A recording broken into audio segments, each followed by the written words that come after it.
What's going on, people? If you do everything I say in this video, I can pretty much guarantee that you will get an offer in asset management.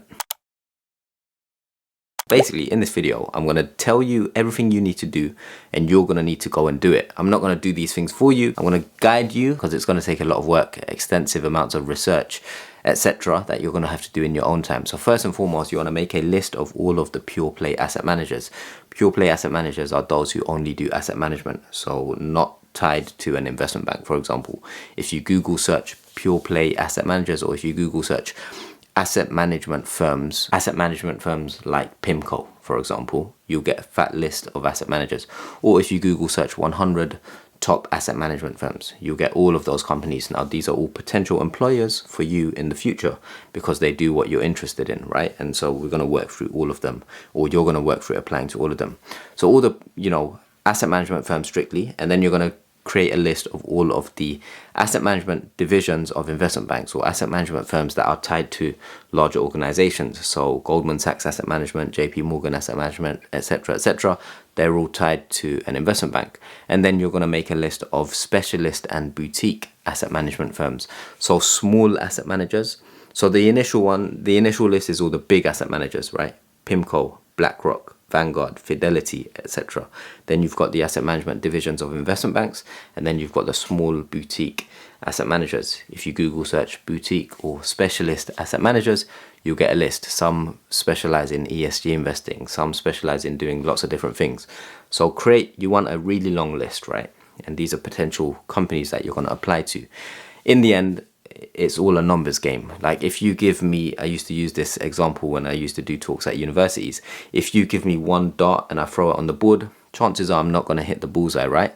If you give me 100 darts, chances are one or two of them are going to hit bullseye. Similar thing with applications for any internships, spring weeks, grad schemes. The more you do, the more chance you have of securing an offer or securing interviews. Then you'll get rejected, you learn from your rejections, and then you increase your chance on the next application, next interview, next assessment center, offer, right? So it's a numbers game. Always remember that. All right, after you do that, you want to decide two things. If you know for sure you want to go into asset management, two key roles come into play. You've got the investment side. So this is going to focus on roles where you are managing portfolios, where you're investing in the financial markets, you're managing risk, you're a specialist in a certain asset class, whether it's equities, fixed income, alternatives. You're going to be looking at the screen, finding opportunities to invest or finding the best way to invest for clients. So you're like the investing person, right? That's one main role. And then the other role, so these roles are kind of like investing, portfolio manager, trader. Then the other role is salesperson. Those are the two key roles. There's lots of other roles like operational roles, support roles and functions, etc. But there's investing and there's sales. Salespeople are exactly that. You are responsible for managing relationships with clients. You're responsible for prospecting, going out and winning business, bringing clients into the business, and then, having that money managed by the investment teams. So do you want to be a relationship builder, a salesperson going and pitching, or do you want to be on the investment side? You need to decide that. And the best way to decide that is to kind of understand what are your strengths and weaknesses. Are you more suited to a sales type of role? Is your skill set more suited to that? Or are you more interested and suited to, being on the desk all the time as opposed to going, whining and dining clients and just focusing on the markets? So you need to decide sales role or investment role. What's suitable for you? This is going to be a really long video because there's lots of information in it. But before we carry on, I've partnered with Financial Edge Training to do a giveaway for you that is specific to asset management. If you don't know about FE, the top 4 global investment banks as rated by the Financial Times use FE to train their new hires. Financial Edge have a specific asset management course called the Portfolio Manager, which costs over £600, and they're going to give it to one of you for free. The course dives deep into the portfolio management process and includes new topics on the latest trends in ESG, active versus passive investing, and so much more. The Portfolio Manager course also includes courses on the investment management industry, economic analysis and asset allocation, security selection, accounting, modeling, valuation, and a whole lot more. If you want to be in with a chance to win the Portfolio Manager course, here's what you got to do. Like this video. Secondly, leave a comment down below explaining why you want a place on the Portfolio Manager course. And 3, follow Financial Edge and myself on Instagram. And that's it. The winner will be announced 1 week from today on the Financial Edge Instagram story, so keep an eye out for that. Whether you enter the giveaway or not, Financial Edge have tons of online courses ranging from investment banking to sales and trading to asset management. Best of all, you can get a massive 25% off all of their online courses by using the discount code Afzal25 at checkout. For more details on the giveaway and discounts, check out the video description down below. Now let's get back to the video. Alright, so after you find out whether you're interested in sales or investing, what you want to do is imagine you've got a 30-minute meeting with me. You can actually get that through Simply. But anyway, let's say you've got a 30-minute meeting with me. What questions, and the meeting is specifically on breaking into asset management, what questions would you ask me? Now list all of those questions down, every single one of them, list them down. I want you to list at least 10 questions that you would ask me if you had 30 minutes of my time, or if you had 1 hour of my time to ask me anything about asset management. Write down 10 questions. The more specific each question, the better. Now what you're gonna do is you're gonna Google every single one of those questions, and you're gonna read the first 10 links, or click on the first 10 links for each of those questions, and read every single article, page, outlet, whatever it is that you click on. Read that from head to toe on each question. Now if you do that, it's really simple, but not everyone's going to do it. If you do that, you're going to learn a lot more than anyone else who's applying for asset management roles in your year group or in a similar stage to you, right? So what is asset management? If I Google search that, lots of links will come. If I click on the first 10 links, open 10 tabs and read each one, by the end of reading every single tab, I'm going to know what is asset management more than most people. And if you do that enough for enough questions, you're going to be breezing through your applications and interviews. And when it comes to talking to industry professionals, they're going to know that you know your stuff. And that is essentially what helps you get an offer. So write down a list of questions, Google them, do your research, read the tabs, read the links. And now let's go to the next point. I'm literally telling you the things that I did when I was in your shoes. It worked for me. I didn't go to a target university. So if it worked for me, someone who retook their first year of their A-levels, someone who didn't go to a target uni, someone who just hustled and, you know, just put in the work, why can't it work for you? Next, you're going to search for asset management insight days, online events, in-person events, networking opportunities. Simple way to do this is you see that list that you created of all these organizations. Don't get me wrong, a lot of this, everything I'm telling you is going to be a lot of work and it's going to take a lot of effort, but only those who put in the work and effort will see their fruits of their labor later on. It's going to pay off later, right? That long list of firms that you created, every single firm, you want to go to their website and go to the careers section. So typically if you write for Goldman Sachs, it's I think gs.com/careers, jpmorgan.com/careers. Every single firm is going to have a careers page. Most of the big investment banks and the big asset management firms will have events that they host, whether it's online, in person, in your region, what have you. You want to try and attend as many events that you can, so you can build connections at these companies, so you can write on your cover letter or on your CV that you attended these in-person events and you met so-and-so and you spoke about blah blah blah and you learned this and that. The more of these you go to, the more you learn about the industry and the more your eyes open to the people that are there, and you just grow your confidence. So you want to apply to as many events that you can, and you do that through the career section of all these websites. You want to go to them, you want to network, you want to build your confidence. It will be quite scary to do on your own at first. However, what I did when I was at uni, I used to go with my mates. So there's a handful of us who were interested in similar careers. We used to apply to these and then go together, and it just makes life a bit easier. So if you can find 1 or 2 people or a group of you who are interested, do it together. It makes life a lot easier and it boosts your confidence. Next thing you want to do is download. I'll link the link to the PDF in the video description. The Vault Career Guide to Investment Management. It's about 100 pages, quick read. I read it when I was in uni before my interviews and applications for asset management. It told me everything I needed to know about how asset management or investment management firms are set up, the industry, the different roles, etc. So that's going to be linked below as well. Read that back to front, read it twice if you need to. That will prepare you well for your interviews, assessment centers, and your applications for asset management. It also covers private banking, if I can recall, but don't quote me on that. All right, so you're doing well if you've got this far. Next, you want to make sure your CV and your cover letter are in tip-top condition.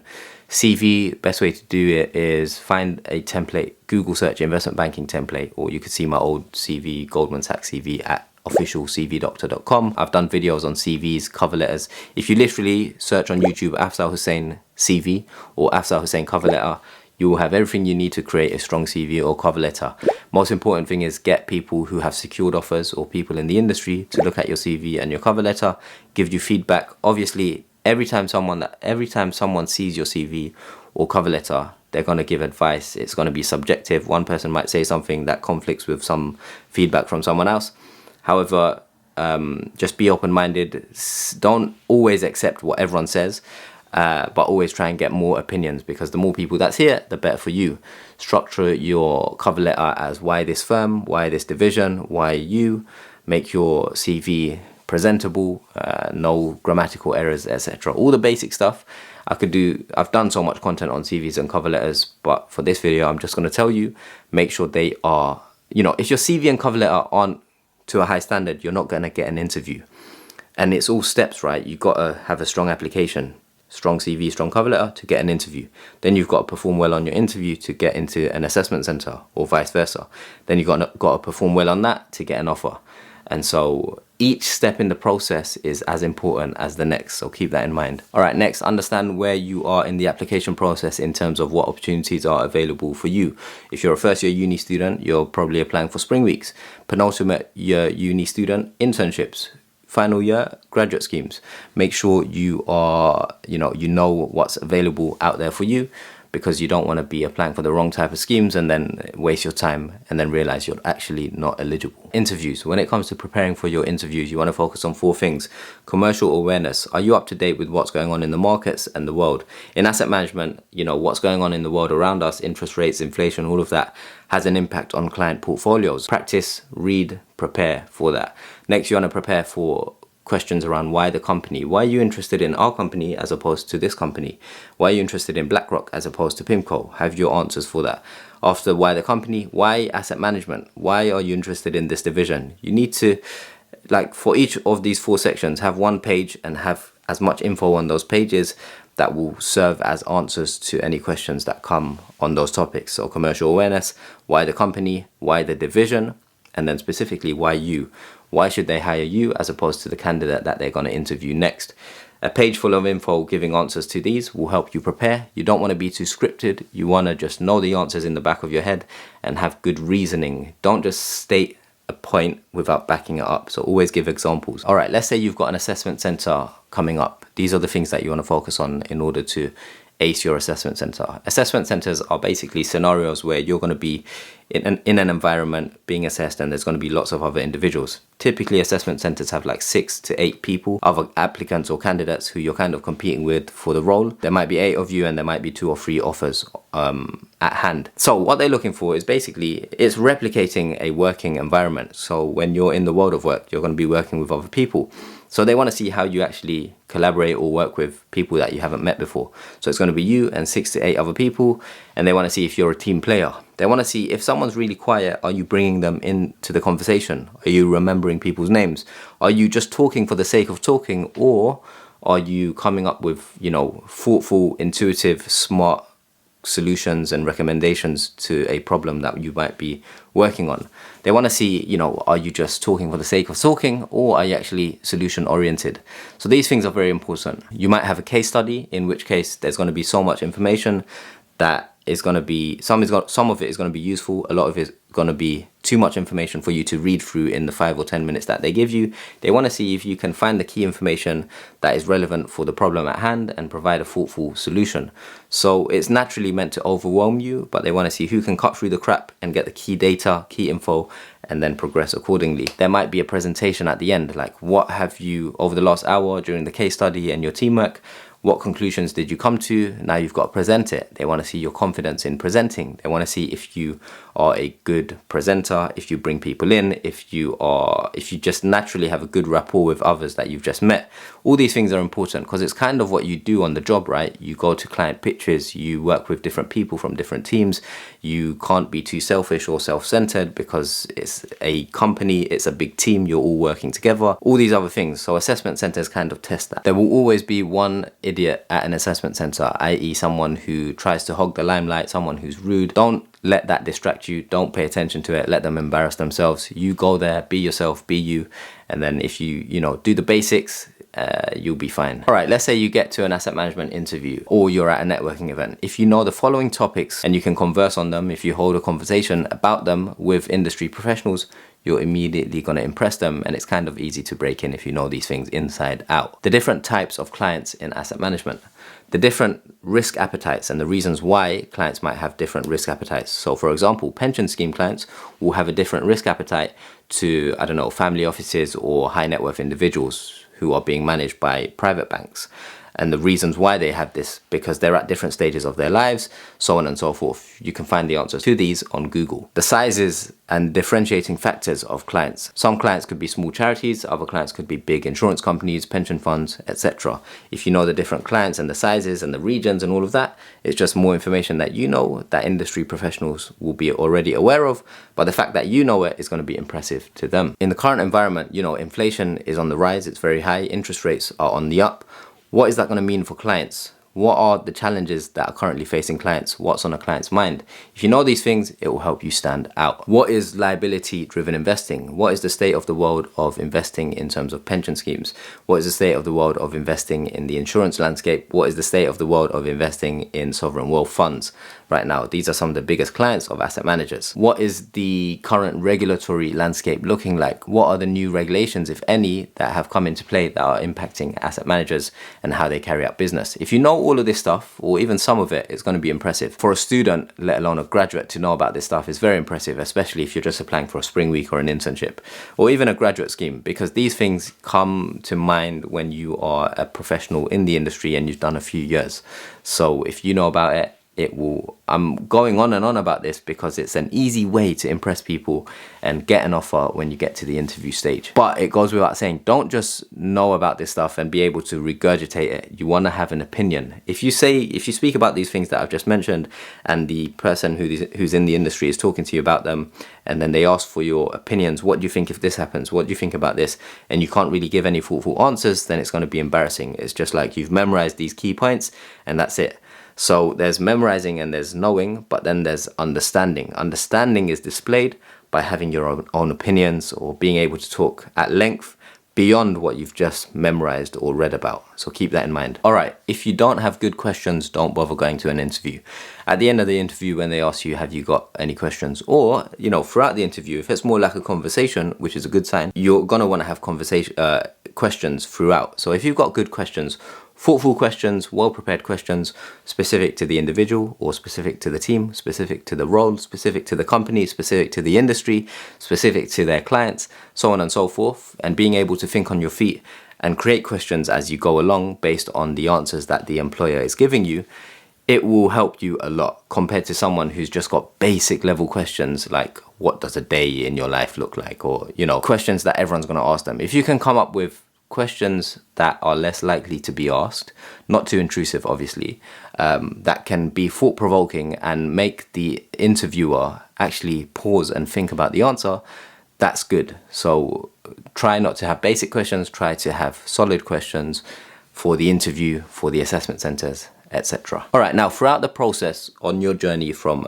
creating your applications to securing an offer, it's not going to be straightforward. It's not going to be up and to the right. It's going to be up, down, up, down, up, down, up, down. There's going to be lots of rejections, lots of failures. Of the 100 applications that you might do, you might get rejected from 95, and that's part of the process. From each rejection, you're going to learn something.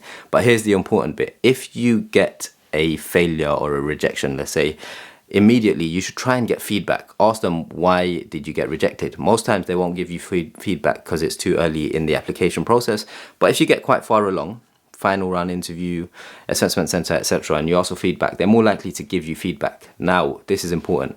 When you get feedback, if you understand why you got rejected and then you make the same mistake again in a future application or future process, you deserve to get rejected again. Every piece of feedback you get, you need to take it on board and fix that, right? So if they said you were poor on your technical interview questions, you need to make sure you prepare 10 times the amount on your technical questions so that mistake never happens again. If you fix that from every rejection you get, let's say you do 100 applications, you get 50 rejections. From each rejection, from those 50 rejections, you need to tweak something, you need to improve, get feedback, improve. And so by the time you get to application 51, it's going to be stronger than the prior 50 applications. You do that and it's a numbers game. It's back to the darts example, right? You do that enough, then sooner or later you're going to start getting offers left, right and center. And that's it. But most people won't take the time, make the effort, or make the tweaks necessary in order to improve by 1% per application. And that's it. Now, it's all about effort. You can obviously work hard, you can work smart. It's best to do both. You want to tailor each CV and each cover letter and each application to the firm that you're applying to. As you are going on with time, you're going to do more experiences, you're going to go to more events, you're going to learn more. As you do that, update your CV, update your cover letter as and when necessary, because you don't want to just use the same cover letter and CV that you used 6 months ago, because hopefully in the last 6 months there's been a lot of change, there's been more experience, there's been more growth and development on your part that is relevant to the industry. So you want to add that to your application. Also, a lot of applications are going to have lots of questions for you to fill out. It's so long to do them. It's like 200 word responses required for each, sometimes 500 words. What you want to do is these questions repeat themselves for all of the applications. So each time you write your first 200 word response, copy and paste that somewhere, save it. Save all of your responses, and then you can just use the bulk of them on future applications and tweak the necessary bits to make it specific to the organization you're applying for. Last but not least, obviously I'm here to help you, right? But you're going to be surrounded by individuals who have secured offers, whether they go to your university or not, whether you're doing university or not. You can find people who have secured offers, whether that's on Simply, whether that's on LinkedIn, whatever it is. You can find people, chat to them. They literally have the cheat code that you need. They've done their bit, they've got their offer. They'll be more than happy 9 times out of 10 to help you. So talk to people around you, talk to your network to help yourself get or improve your chances of securing offers. Hopefully this video was useful. If you made it to the end, let me know in the comments down below if you've got any other questions or if I can help you any more than I have already. Check out the video description down below for information on the PDF on the Vault Career Guide, on Simply, and on the giveaway by Financial Edge Training, which is a big giveaway and it's relevant for asset management, so it will be relevant for you. It will help you out a lot, and I will see you in the next video. Peace.